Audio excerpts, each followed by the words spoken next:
প্রতিদিন দোয়াটি একবার পাঠ করবেন, ওই দিন আপনি ইচ্ছা করলেও কোনো পাপ করতে পারবেন না। এই দোয়াটি নবীজি আমাদেরকে শিখিয়েছেন, সহিহ হাদিসের মধ্যে এই দোয়াটি আসছে। নবীজি বলছে, শয়তান তোমাদের প্রকাশ্য শত্রু, শয়তান তোমাদেরকে যে কোনো ভাবে ধোঁকা দিয়ে বোকা বানিয়ে সে তোমাদেরকে জাহান্নামে নিয়ে যাবে। এটা আল্লাহর সাথে শয়তান চ্যালেঞ্জ করে দুনিয়াতে আসছে। অতএব তোমরা শয়তান থেকে সবসময় আল্লাহ পাকের কাছে পানাহ চাইবে।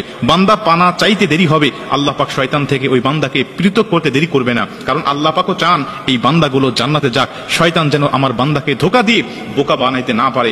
এজন্য আপনি এই দোয়াটি পাঠ করবেন। আবু দাউদ শরীফের বর্ণনায় হযরত আমর ইবনে আস রাদিয়াল্লাহু তাআলা আনহু হাদিসটা বর্ণনা করেছেন। তিনি বলছেন, নবীজি আমাদেরকে এই দোয়াটি শিখিয়েছেন আর বলেছেন, তোমরা এই দোয়াটি প্রত্যেকটা দিন যদি একবার করেও পাঠ করতে পারো, তাহলে আল্লাহ পাক ওই দিনের জন্য, ওই দিন এবং ওই রাত 24 ঘন্টার জন্য আল্লাহ তোমাদেরকে শয়তান থেকে পৃথক করে দিবে।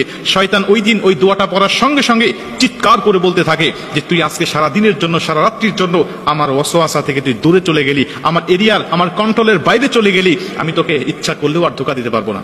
এজন্য প্রত্যেকটা মুমিনের উচিত হবে এই দোয়াটি শিখে নেওয়া এবং প্রত্যেকটা দিন একবার হলেও পাঠ করা। আল্লাহ রাসূল সাল্লাল্লাহু আলাইহি ওয়াসাল্লাম দোয়াটি বলছেন, আউযু বিল্লাহিল আযীম ওয়া বিওয়াজহিল কারীম ওয়া সুলতানিল কাদিম মিনাশ শাইতানির রাজিম। আমি দোয়াটি আবারও বলছি, দোয়াটি সবাই লিখে নেবেন যাতে আপনার ভুল না হয়ে যায়। সহিহ সুন্দর করে আস্তে আস্তে আপনার প্রত্যেকটা দিন একবার হলেও পাঠ করবেন।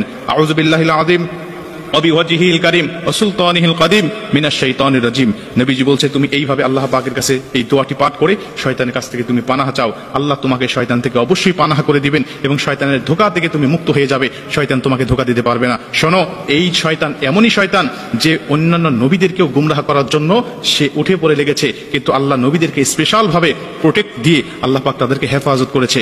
আপনারা অবশ্যই জানেন, আমাদের আদি পিতা হযরত আদম আলাইহিস সালাতু ওয়াস সালামকে শয়তান ধোঁকা দিয়েছিল। আল্লাহ বলেছিলেন, তুমি যাবে না গন্ধমের কাছে। শয়তান এমনই ভাবে, এমনই কৌশলে, এমনই হিকমতের সাথে তার কাছে এসে ধোঁকা দিতে লাগলেন আর বললেন, আল্লাহ কেন তোমাকে নিষেধ করেছে তুমি কি জানো? ওই গন্ধমের নিকটে, ওই গাছের নিকটে কেন তোমাকে যাইতে নিষেধ করেছে তুমি কি জানো? তুমি যদি সেখানে যাও আজীবন জান্নাতের মধ্যে থাকতে পারবে, আর যদি না যাও তাহলে তোমাকে দুনিয়াতে পাঠিয়ে দেওয়া হবে। মানে পুরা উল্টা বুঝিয়ে আমাদের আদম আলাইহিস সালাতু ওয়াস সালামকে গন্ধম খাওয়াতে বাধ্য করেছিল। এজন্য আপনাকেও শয়তান আসবে নেক্সট সুরতে ধোঁকা দেওয়ার জন্য, আপনার কাছে আসবে আপনাকে ধোঁকা দিয়ে বোকা বানানোর জন্য, বিভিন্ন ভাবে আপনাকে ইবাদত থেকে মাহরুম করার জন্য, যেন আপনি জান্নাতে না যেতে পারেন। জাহান্নামে যাওয়ার জন্য আপনার কোন পন্থা, কোন কৌশলে আপনাকে জাহান্নামে নিতে হবে, এই বিষয়গুলো শয়তান আপনাকে ধোঁকা দিয়ে বোকা বানিয়ে আপনাকে নিয়ে যাওয়ার জন্য বিভিন্ন কৌশল করে আপনাকে বাধ্য করবে। এজন্য আপনি ইচ্ছা করলেও শয়তানের কাছ থেকে বিরত থাকতে পারবেন না, কিন্তু আপনাকে পারার জন্য এই দোয়াগুলো অবশ্যই পাঠ করতে হবে, দোয়াগুলো পড়তে হবে। যদি পড়তে পারেন, আল্লাহ স্বয়ং নিজে শয়তান থেকে আপনাকে প্রোটেক্ট করবেন। আল্লাহ পাক আমাদের সবাইকে এই দোয়াটা পাঠ করার তৌফিক দান করুন।